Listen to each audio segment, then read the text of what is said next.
I'm so excited to be hosting a special episode with a guest. Today I'm here with Heather Angell, a human dynamics coach, and she helps executives and leaders break free from unconscious behavioral patterns that shape every area of our lives, especially leadership and relationships. So, welcome, Heather. Thank you so much. I've been really looking forward to this.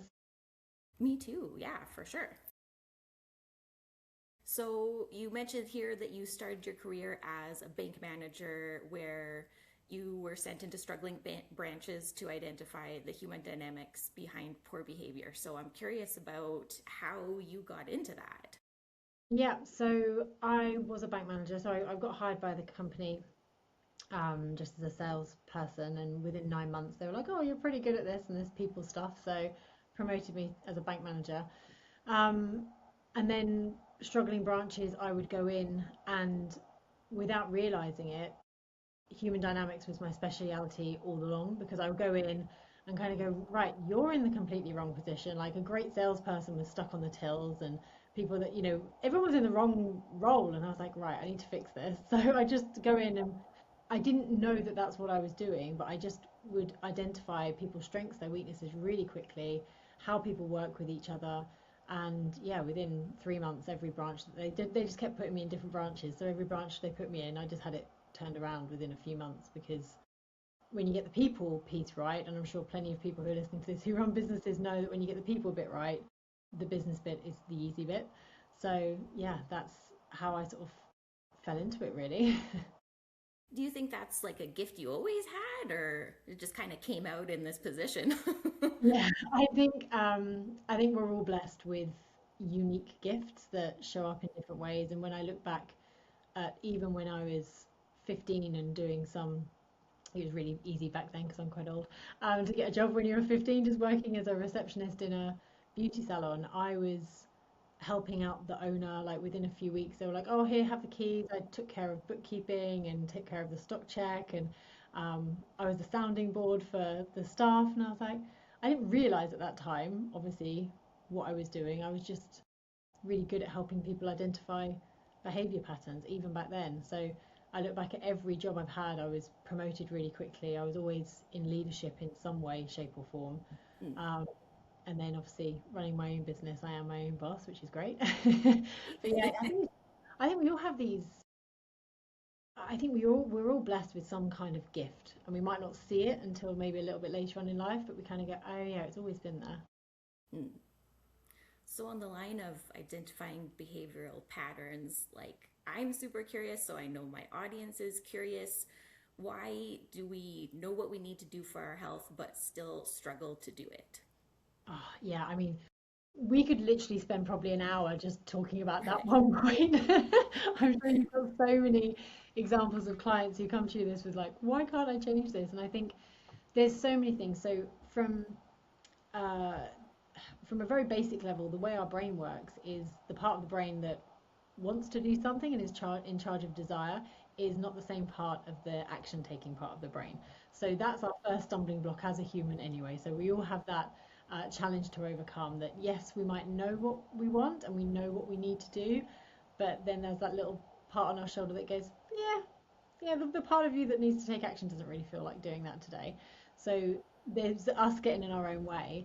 But also, I think as a society, especially like I love the work that you do, but it's not like a quick fix, isn't it? We can't just go, oh, sure, you've had one session with me, or here's a magic cure, and tomorrow you're going to wake up and your skin's going to be glowing and perfect. And I think as a society, especially here in the West, we've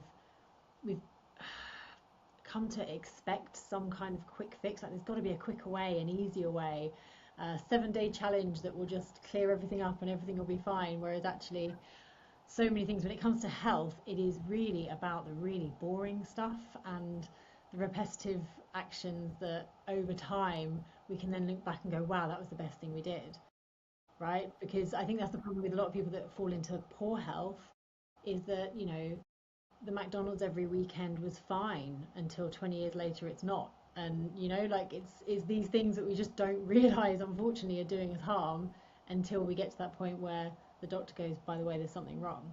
Mm-hmm. So yeah, I think there's a lot of societal factors, I think, at play. And I think also because it's like, the McDonald's everyday type of thing. Like you're not noticing that you eat it once and your skin goes crazy. Like it's years and years of building up, and then, an autoimmune condition happens, a skin condition happens, a gut condition happens. Like it takes decades sometimes for these things to come out. So maybe Yeah. that's part of it. Like, oh, it's not, so many people are like, well, it's not killed me yet. Yet. Yeah. Yeah. And I think that's what's, I think also I really feel for people. I mean, autoimmune disease is a field that I find fascinating, and I think definitely in my work over the last 10 years, I've really noticed, and this is, you know, talked about in the work by like people like Gabor Mate and stuff, about Mm. how when people have been under high stress or they've experienced trauma and all these things, that things like fibromyalgia and, high stress lifestyles can cause autoimmune diseases. So I look at it from that perspective as well. But so often I really feel for people once they get to the point where they probably get, come and see me or they come and see you. It's almost like trying to, I don't know whether you find this, I'm trying to kind of going, right, I need to unpick where this has all come from, because you've got environmental toxins, you've got food, you've got stress, you've got lifestyle, you've got age, you've got hormones, and it's like, whoo, okay, where should we start picking first? So, on that, I wanted to ask why so many high achieving people struggle to slow down and rest. Yeah, great question. So one of the most common things that I see, I'll be interested to know what you see in your practice, but Mm. for me, a lot of it is conditioning. So a lot of my clients have the deeply ingrained belief that their value, their worth is intrinsically linked to their output. So if they're not productive, or they're not doing something, or they're not earning the money, or they haven't got something tangible to show for their time, then they're not a good person. They haven't been worthy of that time, So even just, they can't just rest. They're often quite hyper vigilant as well. So that can come from not necessarily a traumatic childhood, but a childhood where they didn't necessarily feel completely safe to just be. Kids that, if my family, my children can just be, and just, if they're lazing on the sofa, they're lazing on the sofa. I'm like, that's cool. I didn't grow up like that. If you were lazing on the sofa, you're being lazy. Go and do something. Like, you had to be doing something all the time. That is quite often, because a lot of my clients are, 30s, 40s, 50s, 60s. That's been their upbringing, that productivity is important and is praised. So when you are used to being a high achiever in the eyes of your parents or caregivers, teachers, university professors, whatever it might be, throughout, that's what your system goes, okay, doing equals praise. So I can't rest. So they don't rest because they think that's bad or lazy, and then they burn out and they Yeah. don't even see it coming because it's just so normal to them. And I think, going back to what you said about autoimmune diseases, we are so used to just being tired. Oh, I'm just a bit tired. Like, we're just a bit tired. Oh, it's fine. Catch up on some sleep later. Or some of my clients, oh, I'll sleep when I'm dead. I'm like, well, it's going to happen sooner if you don't get some sleep now. Yeah. And especially that age group, it's just like, we just push through, and they start thinking, well, I'm just getting older, so, that's just part of life. You just get tired in your 40s or whatever. Are you working with men and women? Yes, I do Yeah. work with men and women, and interestingly, that's been a big shift in my line of work, because it used to be just primarily women. I think up until a couple of years ago, I'd worked with 5 men in like 7 years. The rest had all been women, hundreds of women. And then now, 80% of my client base is men, actually. It's a complete Okay. switch around, which has been very interesting. Kind of encouraging as well to see Hmm. that men are realizing that it's okay for them to get some help and work with a coach or seek therapy. So, yeah, that's been an interesting shift around. Interesting. So, on that kind of line of men and women, how can our relationships impact our physical health? Well, hugely. I mean, you must, I'm sure. Woo! Let's get a cup of tea for this one. Like, this is, yeah, I I got mean, got my it, tea. yeah. It's it's absolutely huge, because our relationships are not just romantic relationships. If you are isolated, like if you don't have very many relationships, friendships, love relationships, anything like that, and you're very isolated, that can manifest into loneliness, and then that affects our mental well-being, which affects our physical well-being. You kind of get a bit lethargic, or just think, oh, okay, well, what's the point? And then you just think, oh, I won't go for that run today, I'll just sit, or haven't got anything else to do, or nothing else. So it can quickly become a bit of a downward spiral.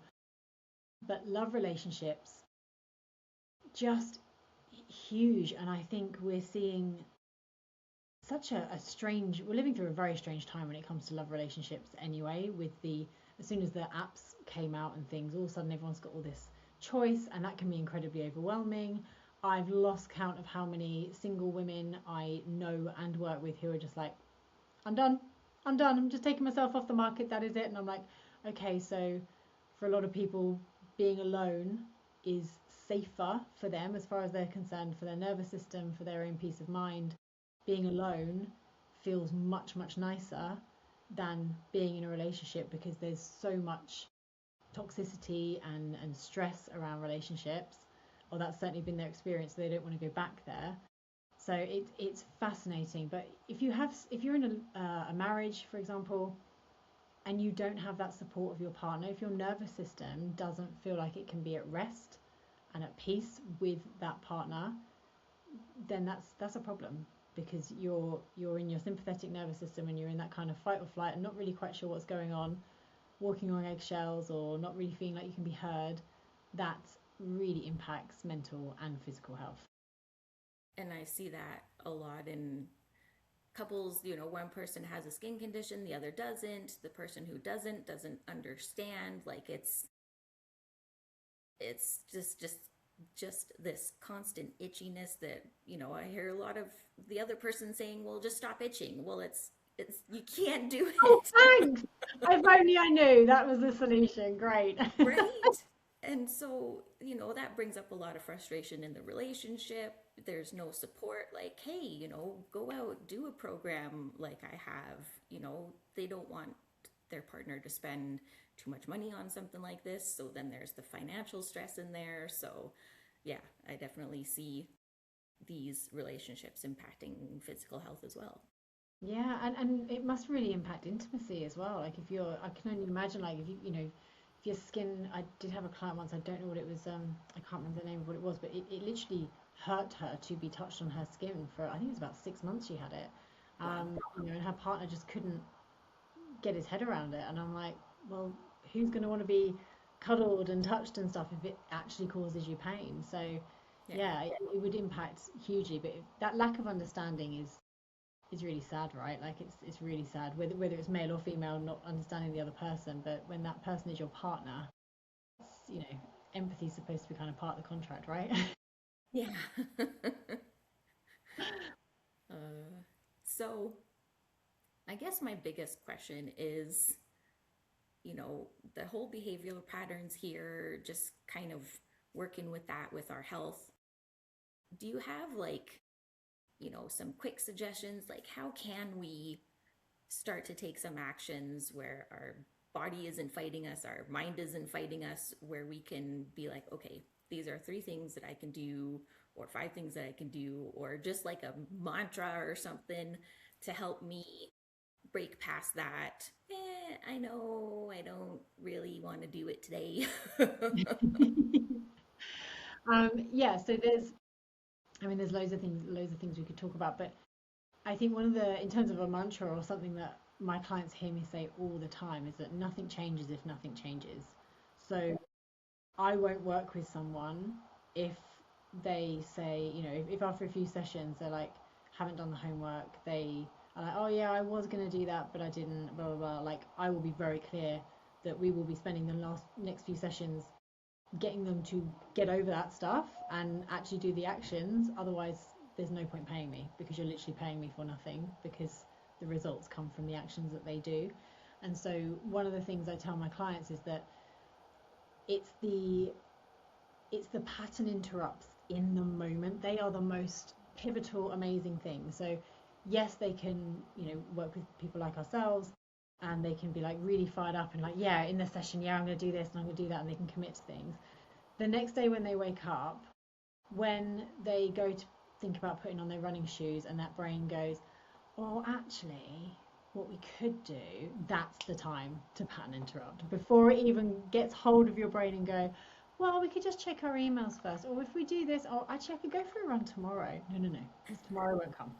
So I always say, like, for people who maybe get frustrated, you might have people listening and watching this who feel like they're really good when they're in a good space. Like they're really good at following their behaviors and their routines when they're in a good space, or you know, they're always calm when they're on the meditation cushion, or they're really calm when they're at yoga. Those things are great. It's in the real world when the triggers and the obstacles come up. Those are like these I want you to think of like as your superpower moments, because these are the moments you get to really claim the power and make a difference. So the pattern interrupt needs to be the instant your brain starts telling you, like that little voice on the shoulder, like you can give it a name, give it a character. I had one client, because I strongly believe it's parts of you. Like people need to understand they're not lazy. No one's lazy. No one's actually anxious. No one's actually depressed. No one's actually ill. There's parts of you that are anxious, depressed, ill, lazy, struggling, whatever it might be. Because the minute you say, oh, I am lazy, I am not disciplined, you're taking that on as an identity. And Yes. so your brain's going to go, cool, all right, well, if that's who I am, that's how I'm going to show up in the world.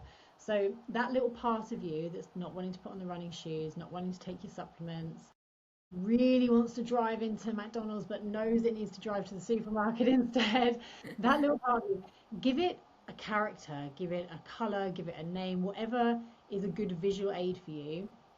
Um, and just think of it sat on your shoulder, and you're just going to go, absolutely not, thank you for sharing. I know you want me to stay exactly where I am because it's just trying to keep you safe, because familiarity is safe, even if familiarity is unhealthy, it's what we know. So that part of you is just like, oh, please don't change, I like it like this. So imagine it as a character, and then when it comes up like, don't put your running shoes on, don't do this, just be like, I've heard you, thanks, but no, I'm doing this because the future version of you is relying on you doing that. Otherwise, that future version of you is going to be 10 times more unhealthy than the version of you today.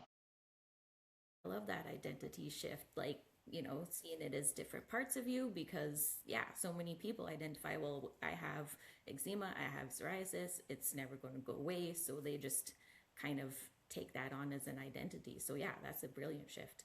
Um, how can we get our nervous system on board with that? Yeah, this one again, I wish all these things we see on Instagram from people going, oh, 5-day reset and your nervous system will be totally regulated. Yeah, I wish it was that easy. So your nervous system again is doing uh, it's a more complex thing to go into. Let me see what the easiest thing to explain.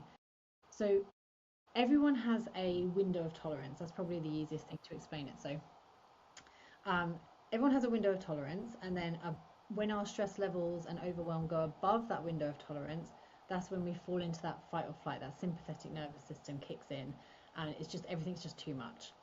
So, and that can be like real heightened anxiety feelings as well. When we dip below our zone of tolerance, below our window of tolerance, that's when we can kind of really fall into that apathy, that depressed feeling, that real low energy, and just feeling really, blech, really horrible. Now, with a lot of clients, and you may see this as well, like their window of tolerance is quite narrow. So actually, it doesn't take a lot to take them to stress or anger or fear, and it doesn't take a lot to dip them down below into depression either, or at least into low feelings. What we want to do is your nervous system, we want to kind of expand that window of tolerance so that actually the more, not about just handling more stress, but actually if someone cuts you up at the traffic lights, you don't lose your mind for like the next 3 hours and ruminate over it and get really annoyed. You just go, cuss, and then you get on with your drive.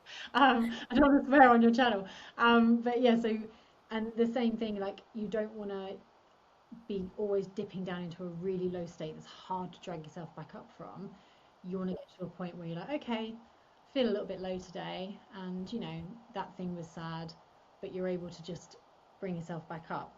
So that's always the aim, is to expand your window of tolerance so you can experience more joy as well, like so you've got more capacity to experience more joy and more emotions, because as humans we are emotional beings and our nervous system responds as such.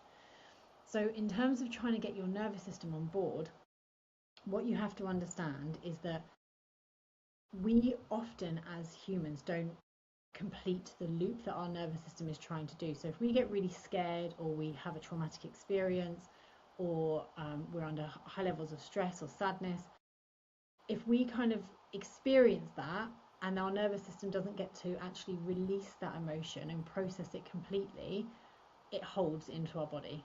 So we hold on to that without even knowing it. Whereas other mammals, like a deer, gets scared, thinks it's going to be eaten, chased by a lioness or something. From about 20 minutes after that episode has happened, it's chill, it's fine. You'll quite often see animals shake and their nervous system is regulating them, going, woo, nearly got killed, nearly got eaten, that was scary. And then 20 minutes later, they are absolutely fine. Yeah. So, whereas as humans, we'd be in therapy. We'd be like, whoa, something really bad happened. I got chased by a lioness, and it might have happened 10 years ago, but our bodies are still like, whoa, that was really scary, and we haven't processed it. So some simple things you can do for your nervous system is just, again, be aware in the moment of what's going on for you. So if you find yourself getting really, like, again, that window of tolerance, going into like that agitated sense of feeling of anger or fear or anxious feelings going through your bodies, some of my clients describe it as feeling like really fizzy, then you can move around, you can shake, you can just talk to yourself about, okay, I'm feeling this way, I know I'm okay, deep breaths, shake it out. Those kind of things you can do, like activating your body to actually move the emotion through, can be really useful. And equally, if you feel like you need to just kind of reset a little bit, Epsom salts. I know this sounds bizarre, I don't know whether you use Epsom salts in your practice, but Epsom salts are just magic at allowing your body to rest. I mean, from an energetic point of view, from like a woo-woo perspective, it really does help the energy, negative energy, leave the body as well. I mean, that's a different conversation to be having, but I still love it. yeah. So if you can have, even just soak your feet in a bowl of Epsom salt. So anyone who's like listening to this going, well, I can't be jumping around at the office like in the middle of the day when my boss annoys me, like, at the end of the day, just when you're watching TV, you don't have to be doing anything else. Just have a warm bowl of Epsom salt water and just soak your feet in there for 20 minutes, tip the water away. It helps drain out all that negative energy, and it helps really relax you. And it also helps magnesium go in, depending on what kind of salts you have. That or an Epsom salt bath can be incredibly relaxing, incredibly relaxing. It just helps calm, especially if you have one before you go to bed. Can really help you have a really good night's sleep and then be, set again for the next day. Yeah, I definitely love Epsom salts. They work wonders. Yeah, magic. uh, yeah. So I think we're kind of wrapping up here. Is there anything else that you'd like to share? Kind of anything that we missed? I don't think it's necessarily anything we missed. I just think it's, especially with the work you do, I can only imagine how challenging it must be. Like when you have a skin condition that is persistent, especially if it's visible. We live in such a day and age where everything is online, and the beauty standards and the how we're supposed to be seen, and we're constantly in selfies, and like it must be incredibly challenging. Even if people are listening to this going, oh well, it's all right for you, I'm suffering with this every day and I've tried everything. I think if you're someone who's thinking you've tried everything, whether it's for your mental, emotional health, spiritual health, physical health, there are always options. There's always something. I truly believe that there is always something that will work for someone out there. I just think sometimes the information we see online, and I definitely see it in your world, there's a lot of misinformation and there's a lot of information. Yeah. So trying, for anyone listening to this going, okay, well, what the hell do I do? Like, do I work with someone on my nervous system? Do I work with someone on this? Do I do this? Do I do this? Do I go and see a healer? I don't know what to do. So I think it's really about understanding that quite often you're going to see a lot of information online about, especially on things like Instagram, about how to regulate your nervous system, how to take care of your skin, what foods to eat, what foods not to eat. And then the next day you'll see the complete opposite information, all claiming to help. And you're like, oh my God, should I eat blueberries or shouldn't I eat blueberries? Should I not be doing this? Should I? I'm like, do I need morning daylight or do I not need morning day? It's so overwhelming, and you're just like, oh my God. And that, I think, paralyzes a lot of people because they go, Yes. well, none of it makes any sense, so I don't know what to do, so I'm going to do nothing because it's just way too overwhelming. So I think for anyone who's struggling with their skin, especially, obviously reach out to you and get some help because it's just we can't do it on our own. Like I partner up with a functional nutritionist here in the UK because I know a fair amount about nutrition and mineral levels and things like that when it comes to mental and emotional well-being, making sure that our physical well-being is what looked after as well. But I'm not a specialist in that. I can't do a medical diagnosis or anything. So it's about partnering up with the right people and understanding that sometimes the correct approach is going to take a little bit longer than taking a quick pill or some magic cream that clears something up. You must see sort of like a magic cream that clears something up for 2 weeks, and then the second you stop using it, it's back. So it hasn't actually cleared up whatever the problem was. Exactly. Yeah. And, everybody wants a quick fix in this day and age, where 30-second reels and this, Yeah. all that. But yeah, like, it may take a little longer, but you do the right approach and it actually lasts. Like, I've been eczema free 6 years now. So Wow. yeah. Yeah, that's amazing. And did you find this work? Did you kind of like fall into this work or sorry, audience, I'm sure you already know the answer to all this is probably on your channel, but like did you like fall into this work or was it something you were like, I've gotta fix this? Yeah, I pretty much just figured, this is something I got to share with the world because I got it around 19, started in my ear. And when I went to the doctor, she's like, oh, yeah, you have eczema. Here's this cream. I'm like, well, I don't want to put goop in my ear. Yeah. So, I tried going down the Google rabbit hole and finding information. Of course, it was all like colloidal oatmeal and, aloe vera and bleach baths. Whoa, really? The advice and people, it's still out there, but yeah, bleach baths. Um, so of course I, tried doing some like colloidal oatmeal, the nice things, but it was all external. There was nothing that was like, hey, this is an internal issue. Yeah. Yeah. So, it spread to my face and my scalp and all those things. And for me, it was like, I couldn't wear clothes to cover it up. It was visible all the time. And in November 2018, yeah, my dad came across a documentary on the microbiome. And we watched it together. It was like, this is the answer because he's always been like, telling me what's in our food. And we were making kombucha since I was like 8. Like, the universe had never heard of it. It was just, I don't even know how my dad got like a SCOBY to use back then. But yeah, so I was always kind of immersed in like, hey, our food is, there's something weird going on with what they're saying, McDonald's and Mr. Noodles and all these sort of things that people eat. So yeah, we found the documentary on the microbiome, and then a few short months later, in March 2019, he passed away. And he was always like, you gotta get this information out there. You gotta like help people. I know that you're passionate about this sort of stuff, and so yeah, it was kind of a combination of I gotta help people and a way to honor my dad as well. Wow. What an amazing story. And I mean, thank goodness for your dad. I mean, I don't know where he got that like knowledge of she passed down from his family because yeah, there was no influencers screaming at him saying, you need to look at what you're eating. Right? Yeah, that's incredible. And the thing is, I think again, you probably see this as well. I really feel for people. I struggle even myself now knowing, well, okay, yeah, I know fast food on a regular basis is going to be a nightmare. Like that's easy to know. Like McDonald's is literally not food. I don't think that stuff rots. I'm not even sure what it's made of. So Everything else, you kind of go, okay, got to be careful with what we're eating. But then it's easy to fall down that rabbit hole, right? Of like, okay, well, all my vegetables, what pesticides and other stuff Mm. are they injected in? And then, you know, the information that we get sometimes from Google here in the UK, I'm like, okay, well, that's not allowed in Europe. But then we left Europe because that's the stupid thing that we did in Britain. And now some things are allowed on the British food.